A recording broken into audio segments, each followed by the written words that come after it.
But as mentioned, Nvidia shares remain under pressure. And not just them today. All of the Mag 7 is lower. One of my next guests has been trimming his position in Nvidia and reducing his exposure to megacap tech overall. Let's bring in James Cakmak, the CIO of Clockwise Capital, and CNBC contributor Alex Kantrowitz, the founder of Big Technology. And Alex, you're not like an investor, right? So there's got to be a reference to James. That's correct. I don't own any Nvidia outside of, I guess I have S&P 500 index funds. Right. So James has been trimming. Yeah, so you're in it with the rest of us. All right, so Cakmak, kick us off here with why you've been trimming at a moment when some of our investors on this program the past week or so have started to look at maybe nibbling.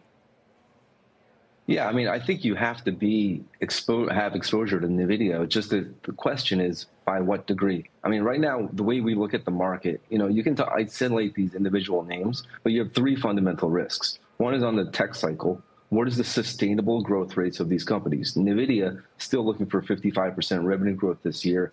How sustainable is that number?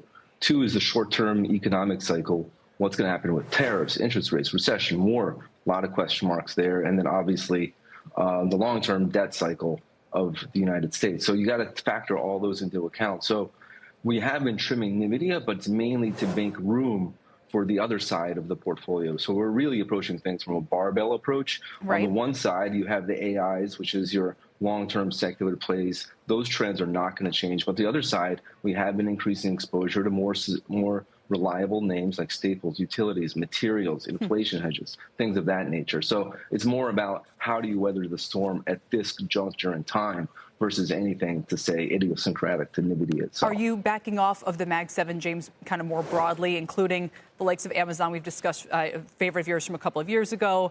Alphabet has the Wiz acquisition today. I've seen some mixed takes on that, let's say. Yeah, I mean, if you take a look at the top 10 holdings within the NASDAQ, it's about 50% of the NASDAQ. For us, it's about 40% of that. So we're significantly underweight the top 10 holdings within the NASDAQ, obviously comprised of the Mag 7. We've been shifting that allocation to smaller cap names. We continue to like names like Palantir on the longer end of the curve, duration curve. But on the shorter end, obviously, we've been increasing positions on more economically sustainable names because, frankly, there's just too many unknowns. So you have to really be surgical and sniper, really, about what names you pick and what is the overall beta and risk of the portfolio as we go through these tumultuous times. Alex, what are you going to be listening for? I feel like this is the Fed just a day in advance. What are you going to be listening to Chair Wang for? Yeah, it definitely has that Fed feeling. Some people are calling it AI Woodstock or Nerd Super Bowl. And Jensen he's the king of this space. So what he says is basically what sets the agenda for the rest of the AI industry. Today, I'm really expecting him to talk about artificial general intelligence and the path there. I think that'd be a little bit of a shift for Jensen. He's usually all about the product, all about the hardware, the networking, and the software. But I think he's aware of this moment. And this is a moment where we're maybe a year or 2 years away from a big research lab declaring that their artificial intelligence has hit human level intelligence, which would be a big moment for the space. And I think Jensen's going to want to position his company towards that.